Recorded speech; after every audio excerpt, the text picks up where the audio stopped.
Mga yam-yam kini, alang sa mga walay pakabana, ang atong tubag, niresulta na, uyamot maluluyon nga kapalaran, ako nang natugkad ang akong kabililhon sa kalibutan, ug kini ang pinakanindot nga panahon, nga atong bahigon ang mga tawo nga nagpakabana, ug wala nagpakabana niining panahon sa pagsulay ug kawaladon.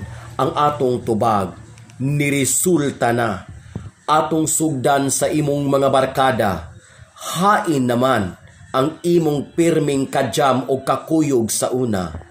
Gikumusta ka ba or gikalimta na ka kay wala na kay ikahatag kanila.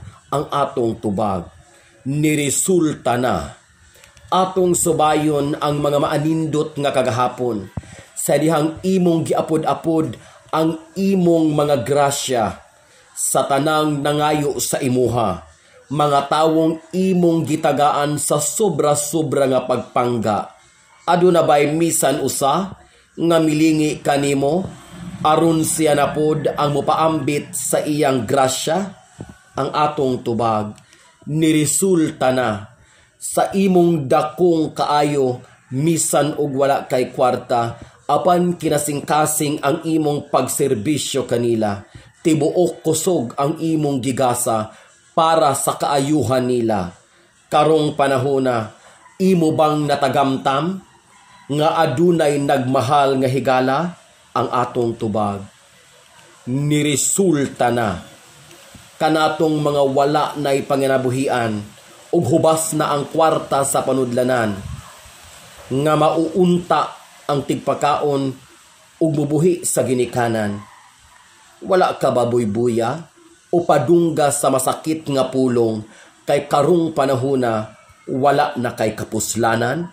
Ang atong tubag niresulta na, sa mga bayot nga giuna ang mga lalaki sa ilang kinabuhi, giilisan, gipangga, giayo o gitagaan sa tanang luho nga gipangayo, gihatagan sa tanan niyang gusto.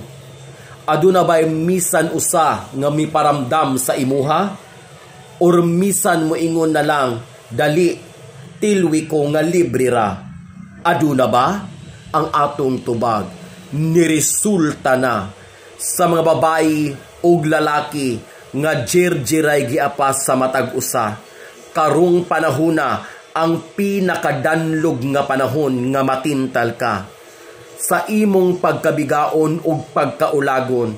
Aduna bay lalaki o babayi nga miingon dili sa tamag jirjer, kay karon lisod kaayo ang panahon, basin og mosipyata sa atong anak, wala tay ikapakaon. Ang atong tubag niresulta na, mga katawhan nga die hard kaayo sa ilang politika, daw makigpatay, nagpakabutol sa iyang boto, ug buot pagani talikdan ang pamilya para sa iyang kandidato nga pinalangga.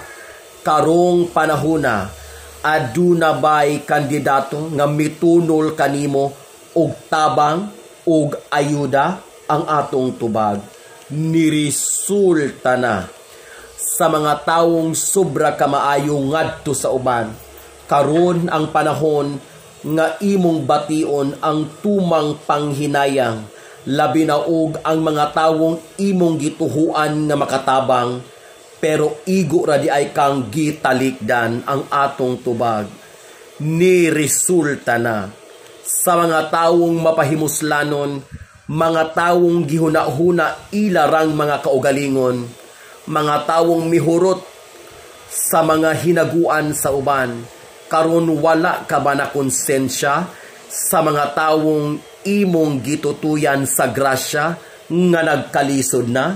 Ang atong tubag niresulta na, pagpaambit sa mga adunahan, pagpaambit sa mga adunahan og may kaya sa panginabuhian, mao na kini ang dakong tsansa nga gihatag sa kahitasan sa imuha.